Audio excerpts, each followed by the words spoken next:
Yeah, that's good. Seeing as you make these, let's just say again 70 yards, you want to have width to it. So you want to take the club obviously away from the ball. You don't want to pick it straight up. You still want to have some width to the backswing. And then what we're finding too is that at about 70 yards, that club's at about perpendicular to the ground. See, that distance was perfect. And then rhythm, you have to have rhythm when you're hitting these short shots. Good. Good distance control. And the big thing with the video is just for you to see the position and then know the distance that you're hitting the shot with a good rhythm. Good.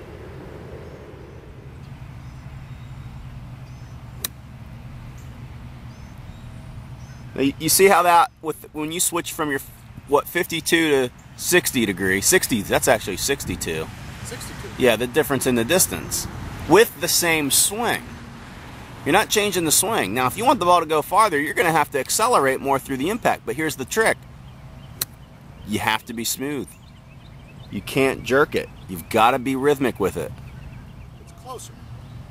Well, that Pell's book, I mean, there's so many great ideas in there. But again, the only thing that a book can't do that a guy like me can do is understand the difference in the distance that you're actually swinging the club to control those distances.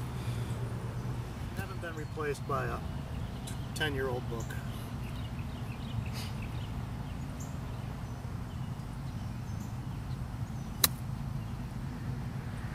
Excellent. How'd that one there feel? That was good. Okay, good. A little longer, and I think that was... Yeah, and see, and as you're trying to get the ball, so let's just say you kind of start mixing up your distances or you want to go farther, well, you're going to start to kind of load the club back a little bit more. But remember too, you know, tempo is a big part of this. I mean, if you don't have rhythm and tempo, then your shots now become more difficult. You make it more difficult by changing up the tempo. So you have to take it back far enough to have rhythm, but not too far to decel. Does that make sense?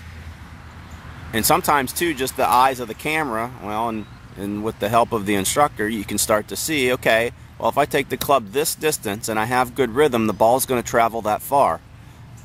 And everybody's different from a feel standpoint. And that's the thing a book can't teach you. That's, which is crazy. It just can't, the book can't teach you the feel. Take a full swing, finish high. Yep, so set the club behind the ball. And aim, I set up left.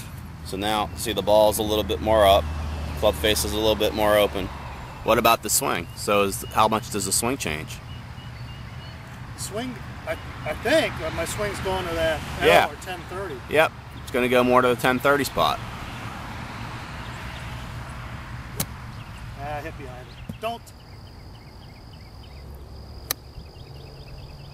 Okay, good. So there's your high shot. Now go straight to the low shot from there. Same club. There we go. Okay, so why is it good to do that? Well, it's good to do that because you're going to learn tempo quicker and you're going to understand the difference in the high shot to the low shot.